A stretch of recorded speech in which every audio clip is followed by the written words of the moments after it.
Welcome to Housing for Huntsvillians, the podcast, a podcast about one couple's quest to eliminate homelessness in Huntsville by August 2026. Hello, all, and welcome to Housing for Huntsvillians. Today, we've got a very special episode in that I am in Seattle at the moment, and so we're doing this virtually, so apologies if anything's weird. But we're troopers. Yeah, it's all Rob's fault. Yeah, exactly. So yeah, today I wanted to talk about a meeting I went to recently, and it was a meeting about affordable housing, subsidized housing in Huntsville, particularly the Mill Creek project, but really it was about kind of affordable housing, subsidized housing in general in the Huntsville area. And so basically, this meeting, it costs money to attend, it costs time, and I know not everybody can fit that into their schedules. And so I wanted to just kind of share what I learned with you guys so that you can get the benefit of the learnings without having had to go. And then also wanted to share some of my thoughts and my research on some of the things that the meeting covered. So I'll just kind of go ahead and get started if that works. Sounds amazing. Awesome. So the meeting focused on why the audience should care about our shortage of workforce and middle income housing. So, and by our, I mean Huntsville's. And so this was sponsored by the two main sponsors were Redstone Federal Credit Union and Huntsville Hospital. Something to note is that the information did not really focus on housing for super low income residents. It focused almost exclusively, almost exclusively on middle income workers. So this is middle income and workforce housing is kind of the industry term for what we're talking about. This will not include people on whose primary source of income is public assistance or people who, don't have an income. This is for middle income workers. And so according to the presentation, this would include postal service carriers, teachers, tool and die makers, food service managers, police officers, and registered nurses. Hence the Huntsville Hospital's interest in this question, for example. So for a large number of that wouldn't, the people that are in danger of being, or primarily in danger of becoming homeless, it's not really going to do much for them effectively. I think that's right. Yes. I think that if you're a middle income worker in Huntsville, you're not really in danger of becoming unhoused. You are more in danger of being forced to move into the, farther out from your job, or and we'll get into why this is important. Actually, that was part of the conversation. So I'll save that for that. Didn't mean no, to this is great. Please do. I love it. This should be a conversation. So it was really interesting.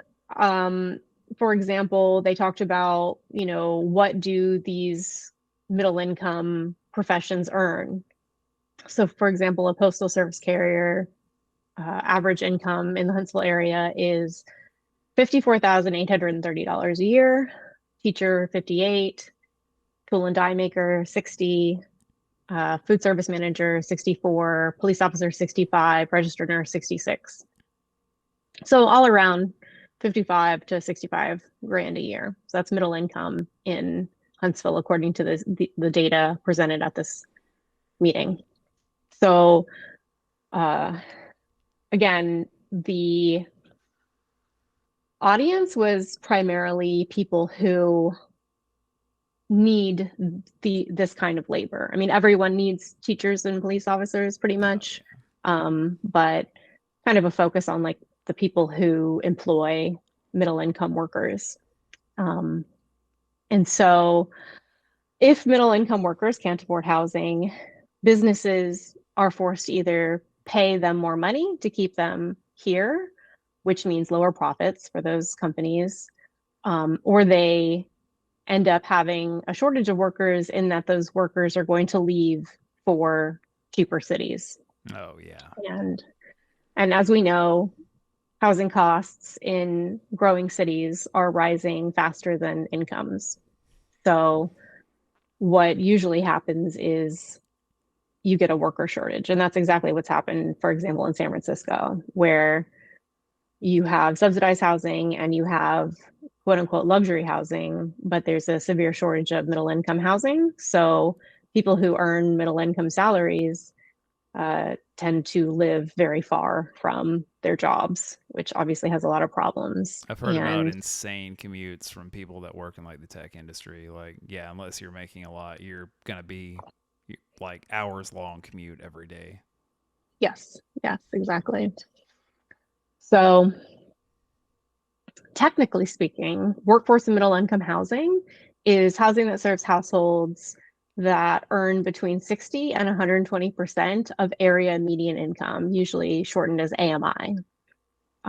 So for the Huntsville metro area, that is anywhere from $48,640 to $97,280, which is pretty high for Alabama. And so, and then like for nurses, for example, that's $66,540 a year. And we're getting to a point in Huntsville where that salary can't allow a nurse to live near the hospital. Jeez. And so, yeah, there was just good data, or I don't know if it's good, but it was data, specific data. I'm not saying it was bad, I just haven't checked on the gulf between incomes and housing prices in Huntsville. So housing is affordable, generally speaking, if it costs 30% or less of a person or household's monthly income, including utilities.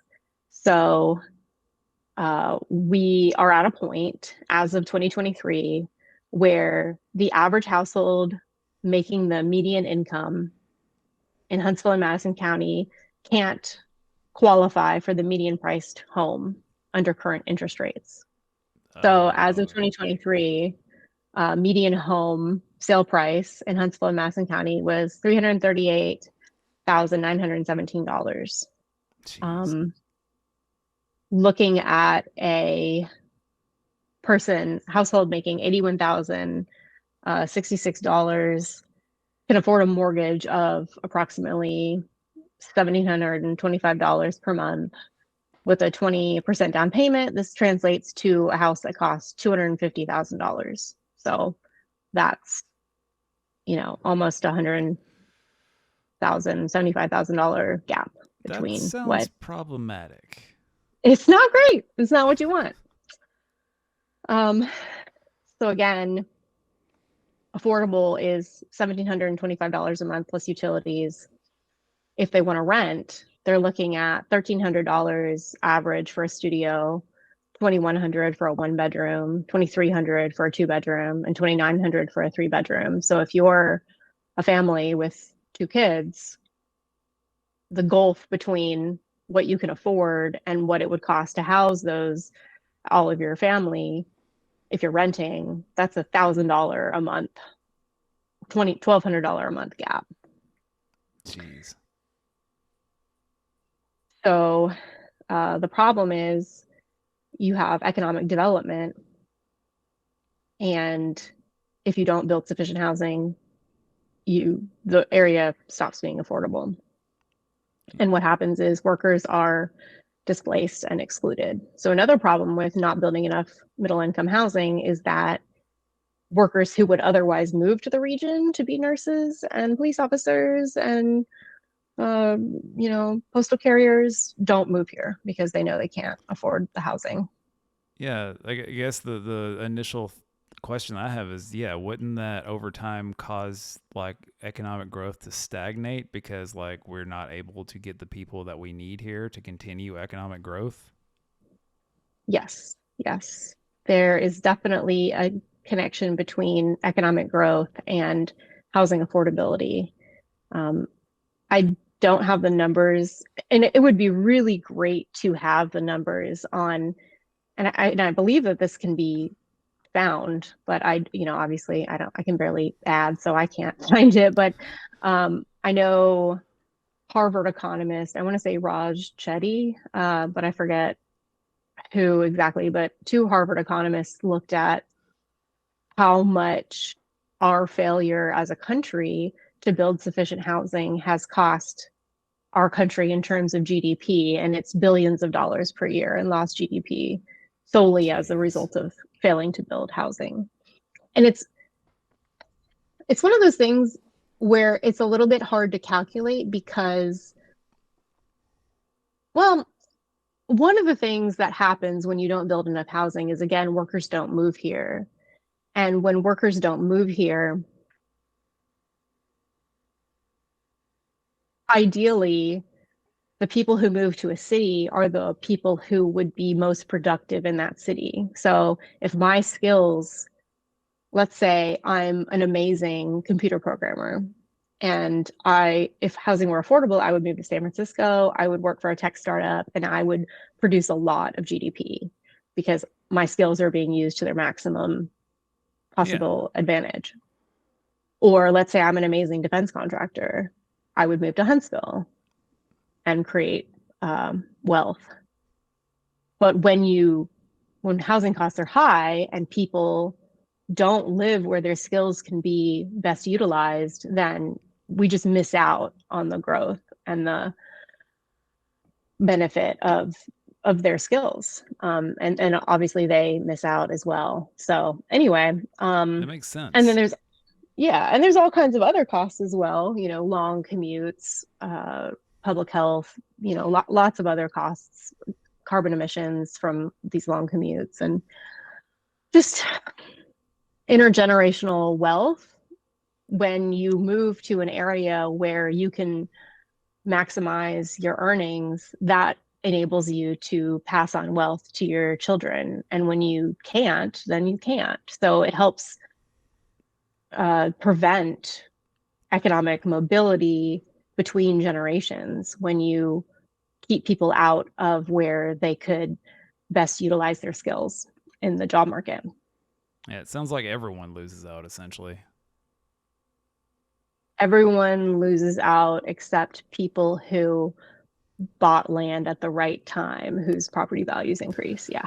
Yeah. But even they lose out because it's like, okay, yeah, you get the appreciation of your property values, but how much do you miss out in terms of you don't get the best teachers, you don't get the best cops, you don't get if you're an employer, your employer doesn't get the best workers.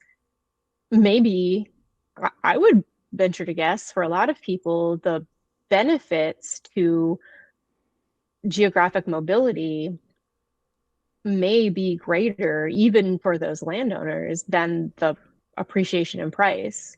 But even if not, land appreciation is a zero sum way to build wealth.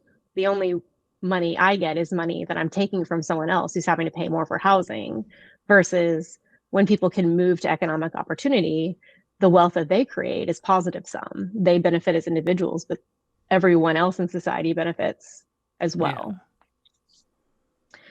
So what we need is more housing that's affordable to people making middle incomes. How do we get it? In this meeting, they talked about allowing more housing to be built. So legalizing duplexes and ADUs, so accessory dwelling units, those are granny flats, can create more housing and ensure that people who earn middle incomes can afford to live here. Show up to support housing projects that include units that serve a mix of incomes. So this is mixed income housing. They talk about inclusionary zoning. So this is supporting housing projects to ensure that housing is built that will remain affordable to moderate and middle income households. Okay, what does that mean? So they suggest require that some affordable housing, that means subsidized housing in this context, be built in projects of a certain size or are in locations with access. So essentially, this is inclusionary zoning, which means in order to build your housing project, so your apartment building, let's say, if you want it to be, let's say, 30 units, or you want it to exist near a major job center, then the city would require that you make 10 or 5 of those units subsidized, which sounds great, but the we'll get into how that actually works. Well, no, let's just do it. So researchers have looked at what actually happens when you implement exclusionary zoning. I'm sorry, inclusionary zoning. And what happens is it actually makes the problem of affordability worse overall. So yeah, maybe you get more units that are subsidized, but the rest of the units that are built are made more expensive to subsidize those subsidized units. So since the fundamental problem is housing affordability, making housing more expensive on average is not going to solve the problem. It sounds very, very counterproductive just saying it out loud.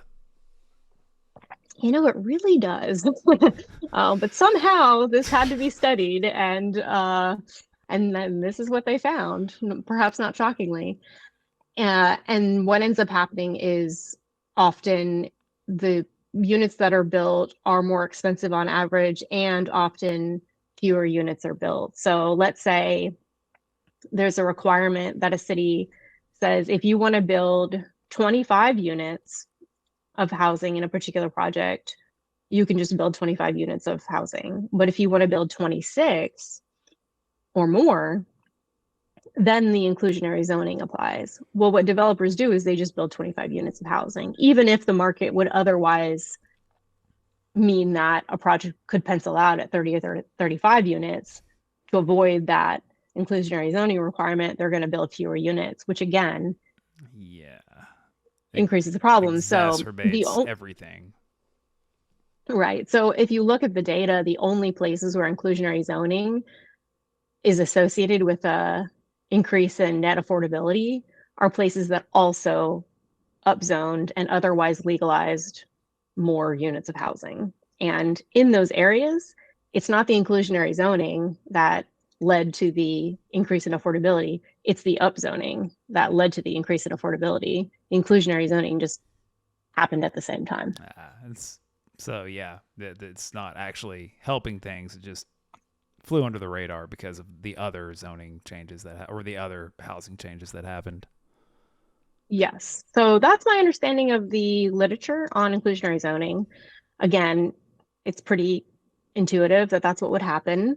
But if people have examples of where inclusionary zoning has actually increased affordability absent zoning changes, that would, absent upzoning, hit me up. I'd love to know. Yeah, definitely. Send it on. Send it on. So there's also support subsidies for mixed income projects. Okay, we're going to talk about that.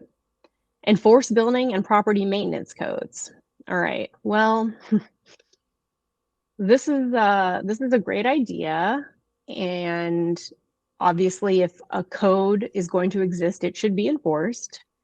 But the idea that you're going to be able to use code enforcement to ensure that everyone has a well-maintained property is false. It's not possible. It doesn't work like that in areas where, and I think I've talked about this before on previous episodes of the podcast, but the example I use is in the Bay Area. Because there was such a shortage of housing, people were living in warehouses, and in one instance, the building inspector came by and said, you can't light your warehouse with extension cords, and it confiscated the extension cord. And so then the residents started lighting their rooms with candles, and there's evidence that the fire that consumed the building was started by one of those candles. Jeez. It's just not practical to imagine that if the incentive for landlords is to fail to maintain their properties, that there could ever be enough enforcement to force them to actually maintain their properties. There aren't enough inspectors. There isn't enough money to pay, and like you'd have to have inspectors everywhere all the time. And even if they were everywhere all the time, they would do things like confiscate extension cords, which would actually just make people less safe. So you really Yeah. need a market where landlords are competing for tenants to give them an economic incentive to maintain their properties. You can't get the same result just by getting building inspectors in there and, you know, ticketing them or confiscating extension cords. It's just not how that It's works. it sounds like trying to like patch over like with a band-aid like a symptom, but like not actually doing anything to really fix the core issue that's happening. It sounds nice on paper and it makes it look like you're doing something, but it's not gonna actually solve the core problems that are just gonna keep going unless you actually try to address them. Exactly. Couldn't have said it better. That's exactly right. And then another recommendation is to develop local funding mechanisms to subsidize units for low and middle income households, including through the Affordable Housing Trust Fund, which is something we're going to talk about. So I really want to talk about what this meeting recommended for the city of Huntsville specifically. So this was divided into primary and secondary. So primary is what can the city do directly to make housing more affordable for middle income families. Number one, expand mixed use zoning. Excellent idea. It should be legal to build mixed use dwellings in every part of the city. There should Hell be yeah. no part of the city where you're not legally allowed to build something that has commercial and residential uses in the same building, obviously, for sure. Yeah. So that's a good point. Allow, yeah, that was a good recommendation. Allow smaller units in gentle, what they call quote unquote gentle density. So this would be duplexes, accessory dwelling units, ADUs, granny flats, things like that. Allow smaller lots and more coverage. This is also absolutely necessary. There is no reason other than aesthetics, classism, and racism to legally require homes be on large lots and for the homes not to cover a certain percentage of that lot. Forcing developers to use their like buy huge parcels of land and then make most of that land or a lot of that land undeveloped, essentially enforce large lawns, is so counterproductive to affordability, certainly, first and foremost, but also, again, we're all having to drive past these long lots, Finite amount of these land in the city. lawns. Right. It forces most of that uncovered land to be totally unproductive, thereby increasing the cost of the land and the cost of housing. It creates longer commutes. It decreases walkability. It makes it more difficult for people to walk and bike and use transit. And lawns are expensive and horrible for the environment. We're already having to pay more for water. We just have to pay even more to water these lawns, use all kinds of fertilizers and pesticides on the lawns. You know, you create carbon emissions when we mow the lawns. It's ridiculous. There's just no excuse for minimum lot sizes and minimum coverage requirements. Yeah. So Environmental that's train great. wreck. It's a public health train wreck, it's an affordability train wreck, it's an environmental train wreck, it's a equity train wreck, it's a racism train wreck, it's a classism train wreck. It's yeah, not good. Yeah. And then they talked about secondary. So this is partnerships and programs. And they advocate for public-private partnerships on mixed income projects and TIF funding for project infrastructure demolition and public improvements. I think we talked about TIFs before. I'm not sure. We should definitely talk about TIFs at some point. That stands for tax increment financing. I have thoughts on TIFs, but I'm going to save those for another day because it's not the main point. So then there was a little bit on what are the benefits of adding housing affordability. So according to Livable Cities Lab, the construction of new affordable housing adds an average of $16,000 to nearby home values. So that's super interesting. According to Stanford Graduate School of Business, low-income developments are associated with nearby home value increases of up to 6.5%.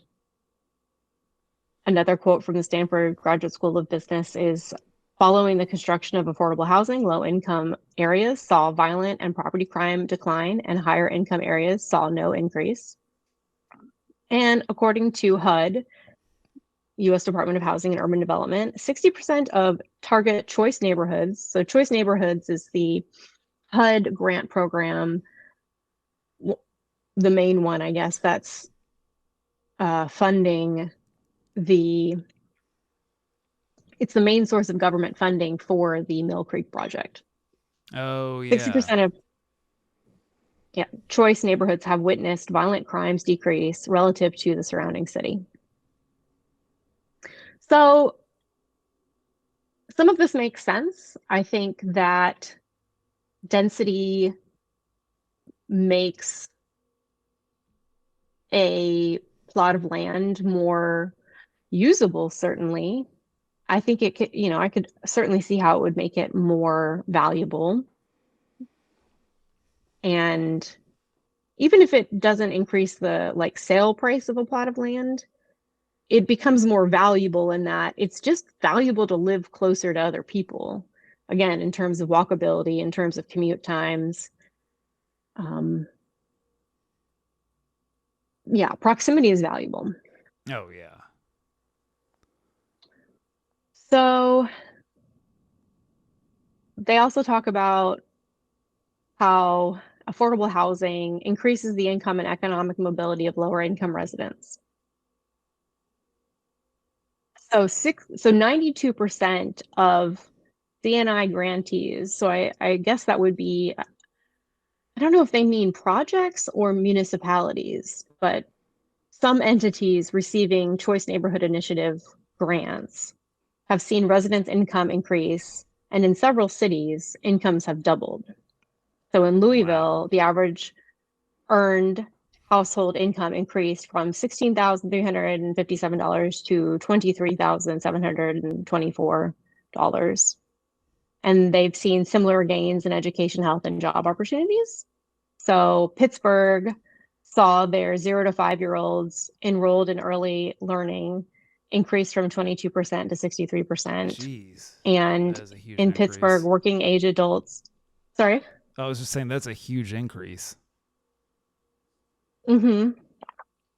So one of the things that they'll often do is put these projects near schools and near early childhood education. So obviously, the closer you live to early childhood education, the easier it is for you to take advantage of it. So it would make sense that enrollment would be higher. Yeah, that does make sense. And then in Pittsburgh, working age adults with earned income increased from 36% to 64%. So before they built the subsidized housing, the percentage of working age adults that were earning an income, there were only 36% of working age adults that earned income. And then after they built the subsidized housing, that was true of 64%. Again, if you build housing near jobs, it's easier in transit to get to jobs. It's easier to get a job and to get to the job. So Yeah, it seems like it opens up a lot of opportunities. yes. So the things that I am unsure about when it comes to subsidized housing in Huntsville, I want to get into that. And my Awesome. question is, what does it cost to build one unit of subsidized housing in Huntsville right now? And I spoke to a design firm that works with affordable housing projects like Mill Creek. Particularly, they work on Choice Neighborhood Initiative, affordable housing, subsidized housing projects. And a spokesperson told me that each unit of subsidized housing will cost to build it in Huntsville with the Mill Creek or any other Choice Neighborhood Initiative project will cost at least $200,000, but probably more like $400,000 per unit. And so to get that number or to check that number, I was curious about, and they suggested that I look at what did it cost to build these units for similar projects, such as in Louisville and Pittsburgh. So I looked at the Pittsburgh project. Their Choice Neighborhood Initiatives project was called Larimer/East Liberty. So they got a $30 million Choice Neighborhood Initiative grant. And the total cost for that project was $401 million. And in the end, after all the phases, they built 334 units of housing, which is a total cost of $1.2 million per unit. Jeez. So in Durham, it was an $86 million project, and that totaled out to, according to the spokesperson, $344,000 per unit. And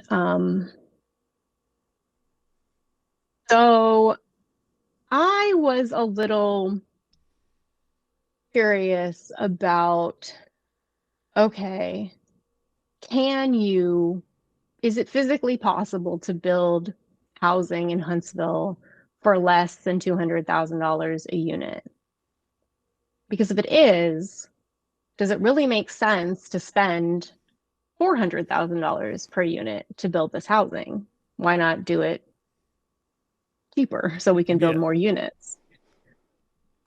Well, I was told that it wasn't possible, that even if the land were free, the financing and construction and materials would mean that that's the cost of building the units. But I looked and it costs $60,000 to buy a brand new trailer right now in Huntsville, Alabama. So it would seem possible. It's also possible to Yeah. buy a 3-bedroom house in Huntsville for $250,000 right now. Yeah. So they're, yeah, that it's not adding up so much when you look at what we're probably going to pay for the units versus like you could just buy. Yeah.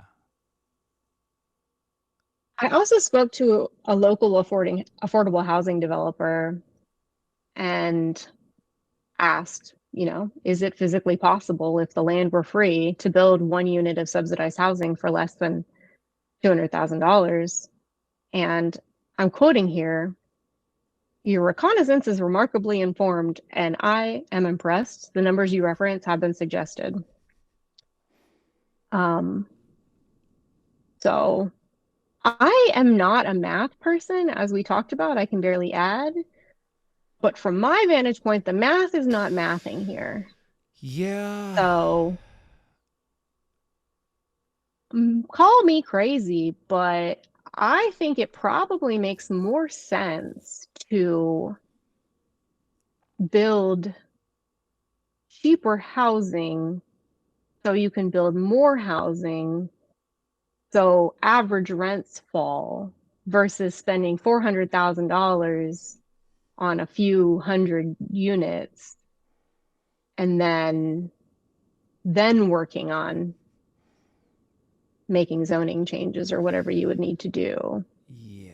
to get these already.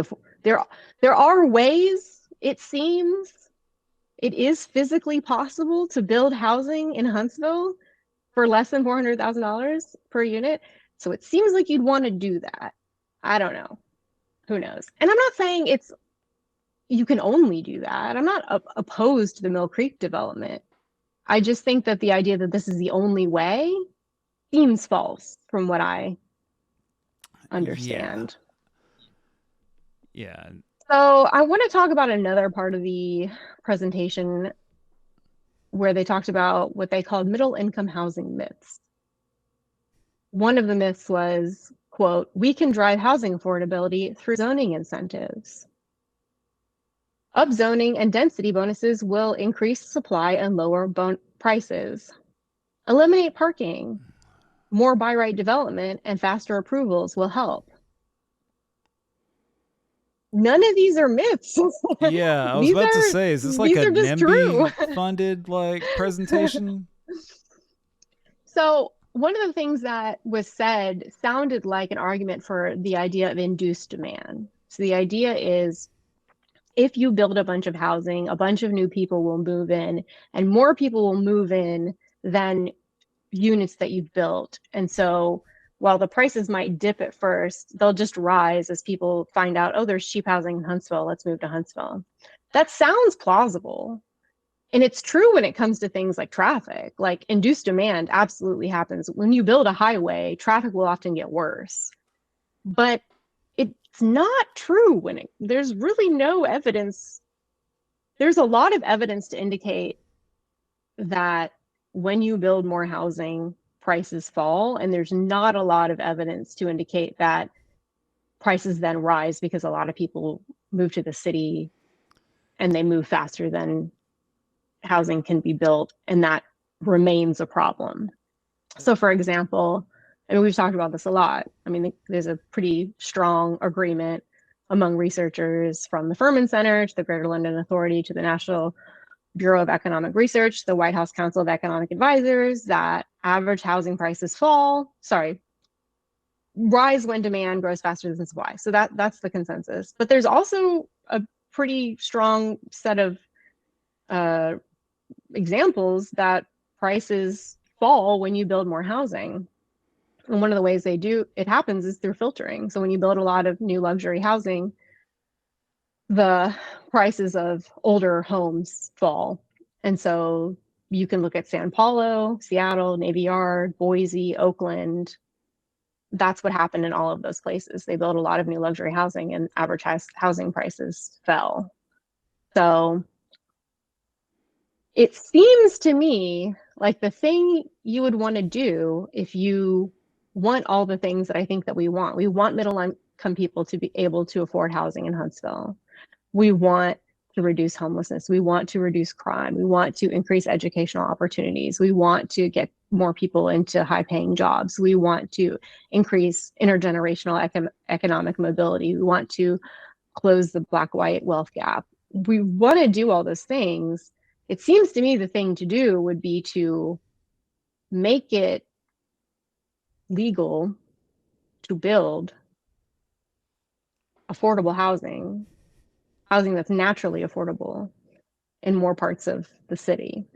Yeah. And then for the families who still can't afford housing, even when housing prices fall, just directly subsidize those families, as opposed to spending $400,000 building units of subsidized housing, which, whether you're looking at Pittsburgh or St. Louis or anywhere this has been tried, Doesn't seem like there's it's no worked out place so where great. we've built enough subsidized housing to actually increase affordability on average. So anyway, those are my thoughts on what I learned, and in a summary. It's not everything I learned, but a summary of the high points of what I learned in that meeting. And I am so grateful to have gotten to share it with you, Rob, and our Thank you. listeners. It was a delight. Well, I don't know if it'd be a delight. It was mildly infuriating in some points, but Overall, it seems like it's at least in some parts going in a good direction, but then in other, yeah, it's a mixed bag. Very much a mixed bag. It's a mixed bag. I mean, at the end of the day, anyone who's advocating for upzoning and legalizing forms of housing that are naturally cheaper to build is a friend, and we're aligned. And yes, like at the end of the day, the subsidized housing is just neither here nor there. Like it really doesn't matter. It's not going to solve the problem, and it's not going to prevent the solving of the problem either. It's just a thing that is easy to talk about, and you can get funding from HUD to do it. And I see why people like it, and it's not going to fix the problem on its own. And so not only is it not going to fix the problem on its own, but if you don't fix the zoning, not only are you going to fail to fix the problem of affordability, generally speaking, but you're going to build fewer units of housing because they're all going to be more expensive than they need to be. So, you know, you really have to fix the zoning. You've got to fix the fundamental underlying problems, or you're just going to pour money into a sinkhole and not get anywhere. Yeah. Yeah. So anyway, that's what's that. Well, thank you for sharing that. And thank you for letting me. Anytime. I'm gonna make it weird, so thanks for tuning in. Yeah. We're gonna run now, or Cathy's gonna run away. We're gonna wrap it up. Anyway, all right, we'll see you guys next week. Bye. Thank you for tuning in to Housing for Huntsvillians. This podcast is a project of Huntsville New Liberals. Sign up for our newsletter and RSVP to our monthly happy hour at huntsvillenewliberals.com.